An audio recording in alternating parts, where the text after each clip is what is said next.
लक्ष्मी माता की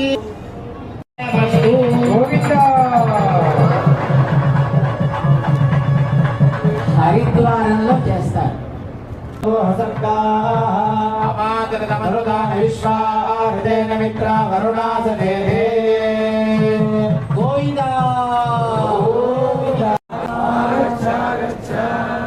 ఆ పుష్పాన్ని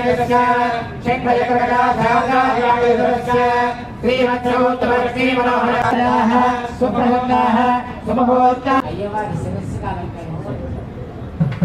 దాని తర్వాత స్వామి యొక్క చేతులు చూపించి అమ్మవారి శిరస్సు మీద పెట్టండి.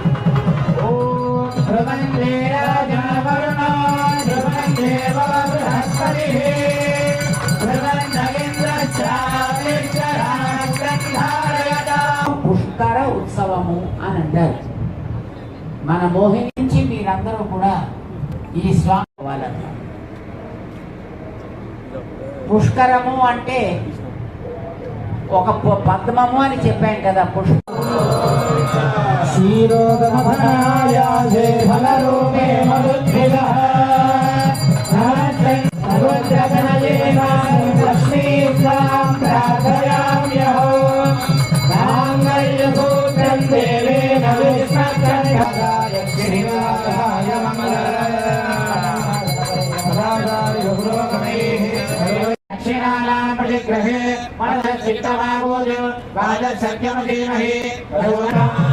అందరూ ప్రజా చెప్పండి.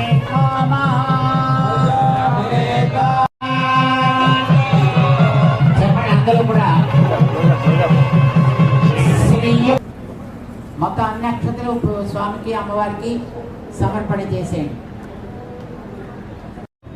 ఇప్పుడు కొత్తగా ఇరువురిని ఒక చోటకి చేర్చిన తరువాత వారిద్దరికి కూడా సంతానం బాగుండాలి. వారిద్దరికి మీరందరూ బాగుంటే దేవుడికి ఆనందం. ఆయనకేదో పెద్ద పెద్ద గోపురాలు కట్టి ఆయనకేదో పెద్ద పెద్ద ఆభరణాలు చేస్తే ఆయనకి ఆనందం కాదు. ఆయనని నమ్ముకున్నటువంటి మీరందరూ ఆరోగ్యంగా, మీరందరూ ఆనందంగా, చక్కగా మీరందరూ సుఖంగా ఉంటే ఏడు అనగానే దానికి ఒక పేరు కూడా పెడుతుంటారు. అంటారు దాన్ని రజత ఉత్సవము అంటారు.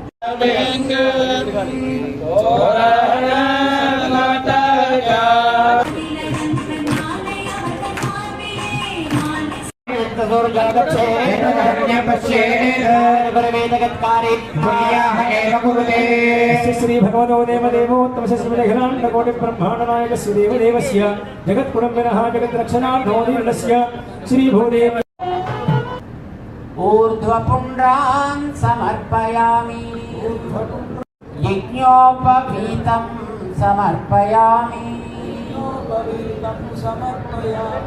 और రెండు పుష్పాలని స్వామి పాదాల దగ్గర ఉంచండి.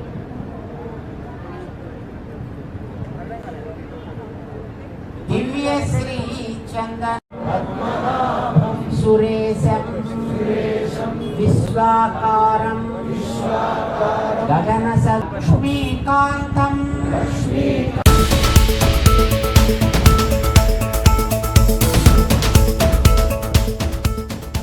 మీరు చూస్తున్నది Z4 News. That's question for justice.